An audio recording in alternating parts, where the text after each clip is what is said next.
Assalamualaikum warahmatullahi wabarakatuh. Perkenalkan, saya mahasiswa dari Universitas Tadulako, Fakultas Teknik Prodi S1 Arsitektur. Nama saya Reski Odinor dengan NIM F221230041.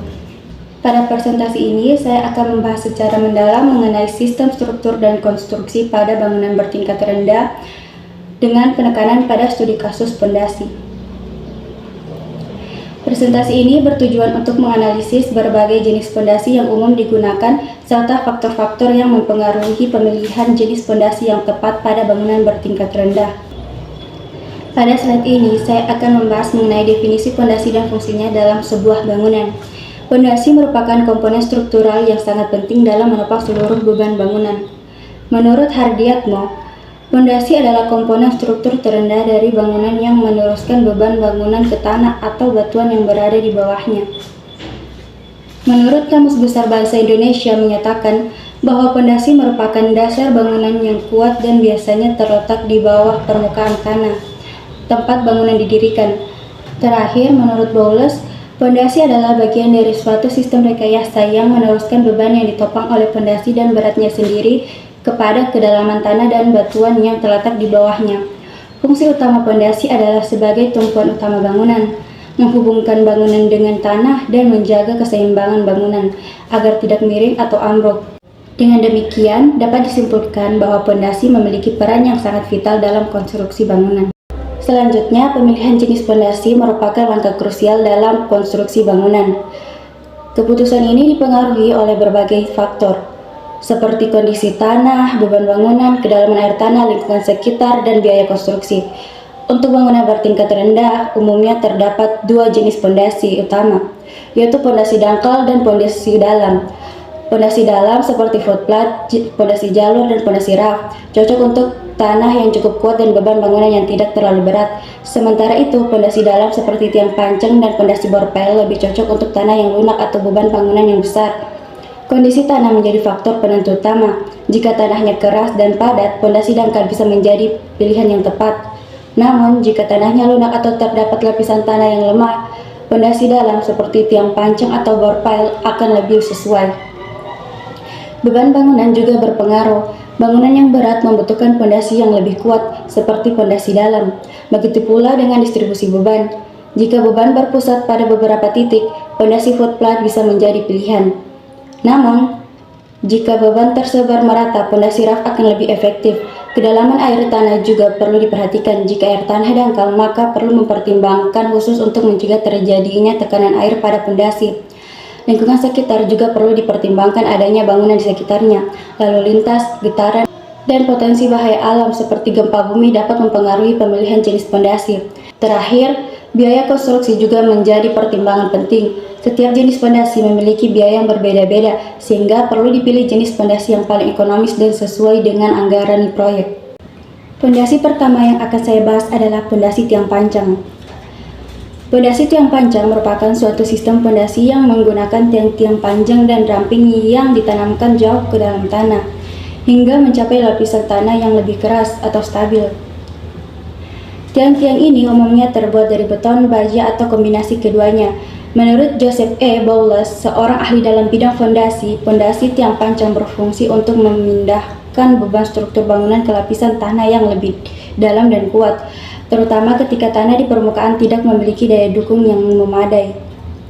Penggunaan pondasi tiang pancang sangat efektif, terutama pada kondisi tanah yang lunak atau ketika bangunan membutuhkan daya dukung yang sangat besar.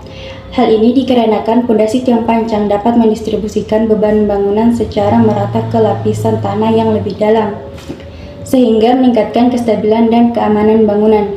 Sebagai contoh, Museum Guggenheim Bilbao di Spanyol menggunakan pondasi tiang pancang untuk mendukung struktur bangunan yang berat dan kompleks di atas tanah yang memiliki daya dukung yang rendah.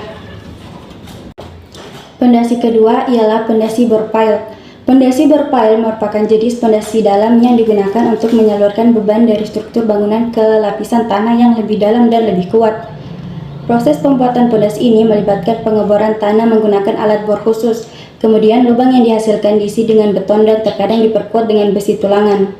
Menurut Joseph E. Bowles, seorang ahli dalam bidang pondasi bor pile sangat efektif digunakan ketika tanah di permukaan tidak memiliki kapasitas dukung yang cukup. Pondasi bor pile memungkinkan beban bangunan untuk didistribusikan ke lapisan tanah yang lebih dalam yang memiliki daya dukung yang lebih tinggi. Penggunaan pondasi bor pile sangat cocok untuk kondisi tanah yang lunak atau tidak seragam, karena tiang bor dapat mencapai lapisan tanah yang lebih stabil dan kuat. Selain itu, proses pengeboran pondasi bor pile juga meminimalkan gangguan terhadap struktur di sekitarnya, sehingga cocok untuk area yang padat. Sebagai contoh, Perpustakaan New York Public Library menggunakan pondasi bor pile untuk mencapai lapisan tanah yang kuat untuk mengurangi gangguan terhadap struktur yang ada di sekitarnya. Terakhir adalah pondasi footplat. Pondasi footplat atau yang sering disebut pondasi telapak merupakan jenis pondasi dangkal yang dirancang untuk mendukung kolom atau tiang bangunan. Pondasi ini berbentuk plat beton bertulang yang ditempatkan di bawah kolom atau tiang untuk mendistribusikan beban bangunan secara merata ke tanah di bawahnya. Ukuran dan ketebalan footplat tergantung pada beban yang harus ditopang dan jenis tanah yang ada di lokasi konstruksi. Menurut Joseph E. Bowles dalam bukunya Foundation Analysis and Design, pondasi footplat memberikan kestabilan yang cukup pada bangunan bertingkat rendah, terutama jika tanah di permukaan memiliki sifat yang relatif stabil dan seragam. Ini membantu mengurangi resiko penurunan diferensial pada bangunan. Penggunaan pondasi footplat sangat cocok untuk tanah dengan daya dukung yang memadai dan beban bangunan yang relatif ringan. Selain itu, pondasi footplat juga ekonomis dan mudah dibangun, sehingga sangat efektif untuk bangunan bertingkat rendah di tanah yang stabil. Sebagai contoh, banyak bangunan rumah tinggal bertingkat rendah di area suburban menggunakan pondasi footplat karena tanah biasanya cukup stabil dan beban bangunan tidak terlalu berat. Dalam memilih jenis pondasi untuk bangunan bertingkat rendah, terdapat beberapa pertimbangan yang perlu diperhatikan. Menurut Insinyur Sucipto Wiryo Sumarto, ahli struktur dan konstruksi, pondasi footplat merupakan pilihan yang baik karena sederhana, mudah diaplikasikan dan ekonomis, asalkan tanah permukaan cukup kuat. Namun, jika kondisi tanah kurang stabil atau memiliki daya dukung yang rendah, Profesor Insinyur Sarjono Harjito, ahli geoteknik, menyarankan penggunaan pondasi tiang pancang. Pondasi ini dapat menyalurkan beban bangunan ke lapisan tanah yang lebih dalam dan stabil. Sementara itu, Insinyur Rudi Sutanto, ahli teknik sipil, berpendapat bahwa penggunaan pondasi bor pile untuk bangunan bertingkat rendah biasanya jarang dilakukan karena biaya dan kompleksitasnya yang lebih tinggi dibandingkan pondasi footplat atau tiang pancang. Pondasi bor pile umumnya digunakan jika ada kendala khusus seperti akses lokasi yang terbatas atau getaran dari tiang pancang yang harus dihindari. Berdasarkan pendapat para ahli, dapat ditarik kesimpulan bahwa pemilihan jenis pondasi untuk bangunan bertingkat rendah sangat bergantung pada jenis tanah dan beban struktur yang ditopang. Demikian presentasi yang saya telah paparkan. Lebih dan kurangnya saya mohon maaf. Wabillahi taufiq wal hidayah. Wassalamualaikum warahmatullahi wabarakatuh.